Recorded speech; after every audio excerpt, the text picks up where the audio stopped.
सुंदरवन के जंगल में एक टूनी चिड़िया रहती थी। उसे त्योहारें मनाना बहुत पसंद था। उसे जिन जिन त्योहारों की जानकारी थी वह सब मनाती, लेकिन टूनी बहुत गरीब थी। वह बाजार में सब्जियां बेचती। अरे पिंकू भाई, बाजार में आज इतनी सजावटें किस लिए है? बड़े दुकानदारों ने बाजार को कैसे सजा रखा है? कोई खास दिन है क्या? अरे टूनी चिड़िया, 2-4 दिनों में गणेश चतुर्थी का त्योहार आने वाला है, इसीलिए ये सारी सजावटें की गई हैं। तो भैया यह सब अपनी दुकानों में गणेश जी की पूजा कर रहे हैं? अरे नहीं टूनी बहन, ये इन मूर्तियों को बेच रहे हैं। बड़े बड़े लोग ये मूर्तियाँ खरीद कर अपने घर ले जाएंगे और विसर्जन वाले दिन गंगा में इनका विसर्जन कर देंगे। भैया, क्या हम ये मूर्ति अपने घर नहीं ले जा सकते? हमको बातों में लगा दे, ग्राहक आगे निकलते जा रहे हैं और तुम इस गणेश चतुर्थी पर ध्यान मत दो। हमें तो 2 टाइम का भोजन मिल जाए वो ही काफी है। सब्जी ले लो, सब्जी ले लो, ताजी ताजी सब्जी ले लो। टूनी चिड़िया अपनी सारी सब्जियां बेच देती है और जितने भी पैसे उसे मिलते हैं वो उन्हें लेकर बड़े दुकानदार के पास चली जाती है। अरे विश्वनाथ भैया जी, ये गणेश जी की मूर्ति कितने रुपए की दी है? अरे ये वाली तो सबसे कम दाम की है, 6000 की है बस। और आगे वाली 8000 की है और बड़ी वाली 10000 की है। बताओ कौन सी लेनी है? टूनी अपने पैसे देखती है। अरे भैया, मेरे पास तो बस 250 रुपए है। अरे 250 रुपए? 250 रुपए में तो मैं गणेश जी का श्रृंगार भी नहीं देता। आएगी मूर्ति लेने। हटो हटो, ग्राहकों को आगे आने दो। सभी दुकानदार टूनी पर हंसने लगते हैं और उसके पड़ोसी भी उसका मजाक उड़ाते हैं। अरे ये टूनी पागल हो गई है, इसकी सब्जी तो अच्छे से बिक नहीं पाती है। चली है मूर्ति खरीदने। तुम गरीब हो, गरीबों की तरह नहीं रह सकती तो कहीं जाकर मर जाओ और ऊपर बैठकर सभी त्योहार मनाती रहना।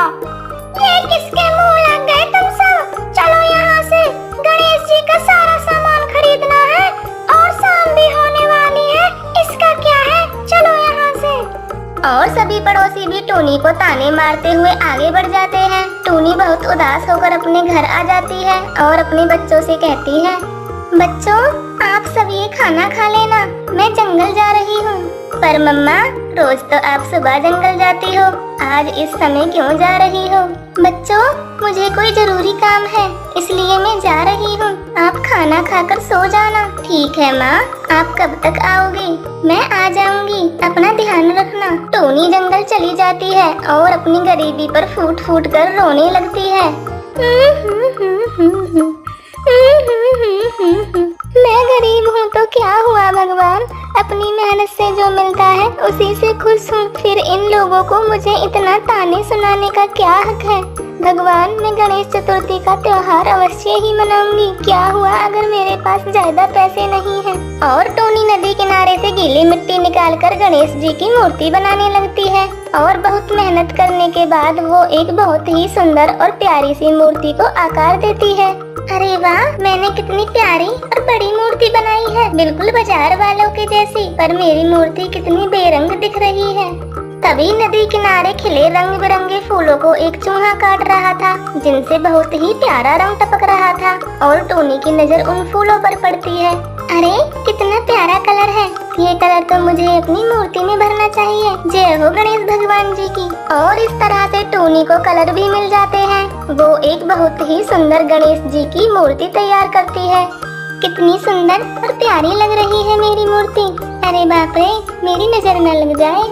और टोनी अपनी मूर्ति को बार बार निहारते हुए वहीं सो जाती है और सुबह हो जाती है और जंगल के सारे पक्षी पानी लेने नदी पर आ जाते हैं।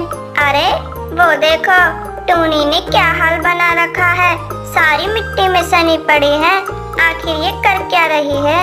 और वो देखो, गणेश जी की कितनी प्यारी मूर्ति रखी है। टोनी, तुम यहाँ क्या कर रही हो और ये मूर्ति यहाँ कैसे आई? मैंने इसे मिट्टी से बनाया है और फूलों से कलर किया है। अब मैं भी गणेश चतुर्थी का त्योहार मनाऊंगी। मिट्टी की मूर्ति? ये तो हाथ लगाते ही टूट जाएगी। तुम इसे घर तक कैसे ले जाओगी? टोनी गरीब थी, लेकिन अब तो लगता है अकल भी नहीं है। चलो चलो कवि जी, लगता है सब्जी के साथ साथ दिमाग भी बेच आई हो टोनी। और सभी पक्षी टोनी पर जोर जोर से हंसने लगते हैं और वहाँ से चले जाते हैं। मैं मूर्ति को घर कैसे लेकर जाऊंगी? मूर्ति बहुत भारी है और मिट्टी की है, कहीं सच में न टूट जाए। टोनी सोच में पड़ जाती है और तभी उसके पास एक मूसक आ जाता है।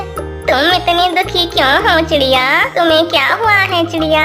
मूसक जी, मुझे इस मूर्ति को घर ले जाना है, पर समझ नहीं आ रहा कैसे ले जाऊं। मैं तुम्हारी मदद कर सकता हूँ, पर तुम्हें मुझे घर ले जाकर गणेश जी को भोग लगा के लड्डू और मोदक खिलाने होंगे। बिल्कुल मूसक जी, पर आप इतने छोटे से हो, इतनी बड़ी मूर्ति का भार कैसे उठा पाओगे?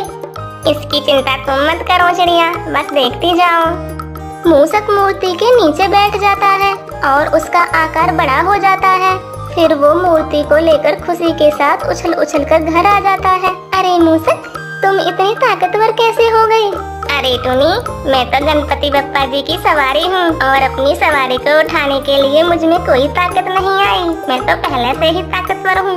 टोनी समझ जाती है यह सब गणपति जी की ही कृपा है। तुम धन्य हो भगवान। और सारे जंगल में टोनी की मूर्ति के चर्चे होने लगते हैं। मूर्ति देखने बड़े बड़े जंगलों से बड़े बड़े सेठ आने लगते हैं। अरे वाह टोनी, क्या लाजवाब मूर्ति बनाई है। क्या तुम हमारे लिए ऐसी कुछ मूर्ति बनाओगी? हम तुम्हें उसके बदले बहुत अच्छे पैसे देंगे। टोनी बहुत खुश हो जाती है और मूर्तियाँ बनाने का काम शुरू कर देती है। यह बात बड़े बड़े व्यापारियों के कानों तक पहुँचती है और वह टोनी के पास चले जाते हैं। देखो टोनी, तुम सब्जी बेचती हो, सब्जी पर ध्यान दो, हमारे धंधे में टांग मत अड़ाओ, वरना हम तुम्हारी टांगे तोड़ देंगे। क्यों भाइयों? हाँ हाँ भाइयों, हम बिल्कुल ऐसा ही करेंगे। इसकी वजह से हमारी मूर्ति को कोई नहीं खरीद रहा है। हमने सुना है सब ये बोलते हैं हम भी टोनी से मूर्ति बनवाएंगे। और व्यापारी वहाँ से चले जाते हैं। टोनी सोच में पड़ जाती है अब उसे क्या करना चाहिए। और वह तभी सेठ लोगों के घर चली जाती है और उन्हें सारी बात बताती है। तुम्हें घबराने की कोई जरूरत नहीं है। तुम आराम से नदी किनारे मूर्ति बनाओ, उन मूर्तिकारों को मेरे सैनिक देख लेंगे। और टोनी वहाँ से जंगल आ जाती है और खुशी खुशी मूर्ति बनाने लगती है। काली कौवी टोनी को मूर्ति बनाता देख बाजार चली जाती है और उसकी शिकायत मूर्तिकारों से करती है। क्या तुम सही कह रही हो कौवी? हाँ, मैंने उसे अपनी आंखों से देखा है। वो नदी किनारे बैठकर मूर्तियाँ बना रही है। लगता है उसे हमारी बात समझ में नहीं आई। अब तो उसे अच्छा सा सबक सिखाना पड़ेगा। चलो दोस्तों। और वह सब टोनी के पास चले जाते हैं। तुम्हें कुछ समझ नहीं आया? हमने क्या कहा था? लगता है तुम्हारी टांगे तोड़नी ही पड़ेंगी। इतने में दूसरा व्यापारी बोल पड़ता है। अरे भाइयों, इसकी आंखें फोड़ दो। जब ये देख ही नहीं पाएगी तो मूर्ति क्या खाक बनाएगी। और वह सभी लोग टोनी को घेर लेते हैं। टोनी रोने लगती है। हे भगवान, मुझे इन जालिम लोगों से बचाओ, वरना ये मुझे आज मार डालेंगे। हाँ हाँ, देखते हैं तुम्हें कौन बचाता है। अरे भाइयों, इसकी जल्दी से आंखें फोड़ दो, वरना हमें कोई देख लेगा।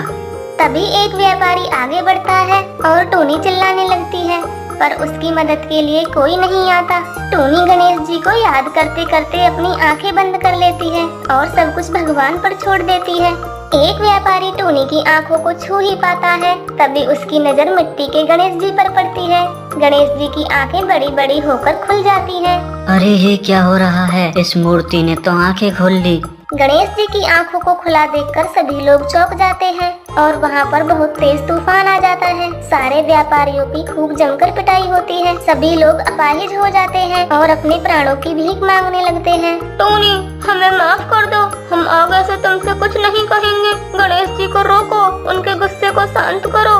हे गणपति महाराज, आप शांत हो जाओ। इन्हें अपने किए की सजा मिल गई है और भगवान आपने हमें दर्शन दिए, मैं तो धन्य हो गई। अब मुझे किसी से कोई शिकायत नहीं है। और सारे व्यापारी भी गणेश जी से क्षमा मांगने लगते हैं। कौवी भी कुछ पक्षियों को लेकर वहाँ पहुँच जाती है। गणेश जी को साक्षात रूप में देखकर सभी पक्षी हाथ जोड़कर माफी मांगने लगते हैं।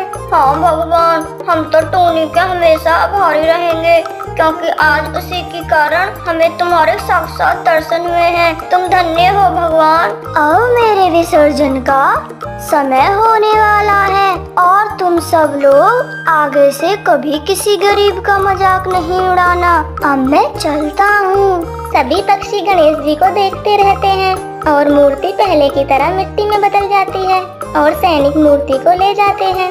चलो पक्षियों, अब हम सबको टोनी के घर चलना चाहिए क्योंकि गणेश जी के भोग का समय हो रहा है और फिर हम सबको गणेश जी के विसर्जन में जाना है। और सारे पक्षी टोनी के घर आ जाते हैं और गणेश जी की आरती गाते हैं।